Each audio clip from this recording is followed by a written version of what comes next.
नमस्कार बंधुगण, आज श्रीमद् भगवद गीता चैलेंज 57तम दिन में आमे जानिबा अर्जुन मोहकलिल और श्रुति विप्रतिपत्ति दूर करने फल योग प्राप्त होइतिबा स्थिर बुद्धियुक्त पुरुषों संबंध में कौन प्रश्न करछन्ति। अर्जुन उवाच स्थित प्रज्ञस्य का भाषा समाधिस्तस्य केशव स्थितधिः किं प्रभाषेत किमसीत व्रजेत किम्।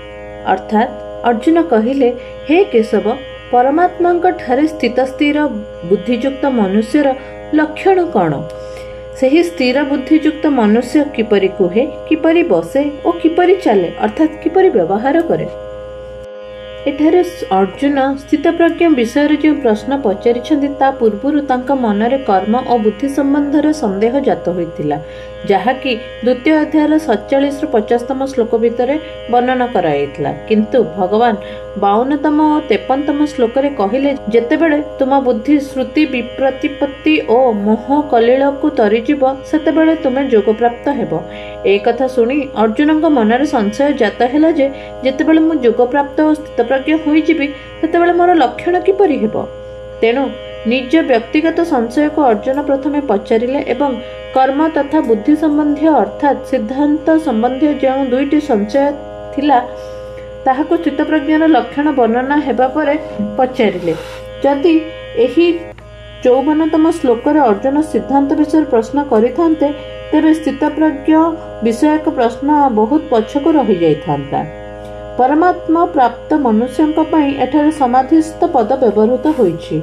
एही पदटी साधक और सिद्ध उभयंकर वाचक, जहार विचार सुदृढ़, जे साधनार केबे विचलित हुए नाही, सेही परि साधक मध्य स्थितप्रज्ञ स्थिर बुद्धियुक्त एवं परमात्मा तत्व अनुभव हेबारु जहार बुद्धि स्थिर होई जाइछि, सेही परि सिद्ध मध्य स्थितप्रज्ञ। अतएव एठारे साधक और सिद्ध उभय स्थितप्रज्ञ शब्दर अंतर्गत। आगरु 41 ରୁ 45तम श्लोक और 47 ରୁ 53तम श्लोक पर्यंत साधक मानकर वर्णना होइछि। तेणु आगामी श्लोक गुड़िकर सिद्ध मानक लक्षण रे साधक मानकर मध्य वर्णना होइछि। एठारे संदेह हुए जे अर्जुन समाधिस्थस्य पदरे सिद्ध स्थितप्रज्ञ कथा पचारिथिबा स्थले भगवान स्थितप्रज्ञ लक्षण रे साधक मानक कथा काहेकि कहिले। एहार समाधान हैला, ज्ञानयोगी साधकंकर प्राय साधना अवस्था ही कर्मर उपरति हो जाए। सिद्ध अवस्था से विशेष भाव में कर्मर उपरत हो जाती। भक्ति योगी साधक मानकर मध्य साधना अवस्था ही जप ध्यान और सत्संग स्वाध्याय आदि भगवत संबंधी कर्म करिबारे बहुल रुचि देखा जाए। सिद्ध अवस्था तो भगवत संबंधी कर्म विशेष भाव हुए।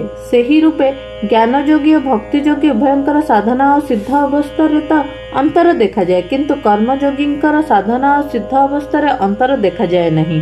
तांकर उभय अवस्था कर्म करिवार प्रवाह यथावत चली थाए, कारण साधना अवस्था तांकर कर्म करिवार प्रवाह थाए एवं योगारूढ़ हेबारे मध्य कर्म ही मुख्य कारण हुए।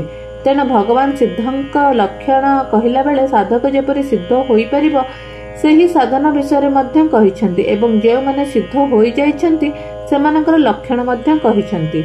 परमात्मांक ठारे स्थित स्थिर बुद्धियुक्त मनुष्यंकर वर्णना केउ बाणी रे करा जाय, अर्थात तांकर लक्षण कोन, एहार उत्तर भगवान आगामी श्लोक रे दैछंती।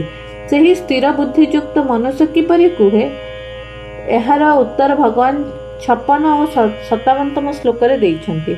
से किपरि बसे अर्थात संसार से किपरि उपरत हुए, एहार उत्तर भगवान 58 ରୁ 63तम श्लोक पर्यंत दैछंती। से किपरि चाले अर्थात किपरि व्यवहार करे, एहार उत्तर भगवान 64 ରୁ 71तम श्लोक पर्यंत दैछंती। जय जगन्नाथ।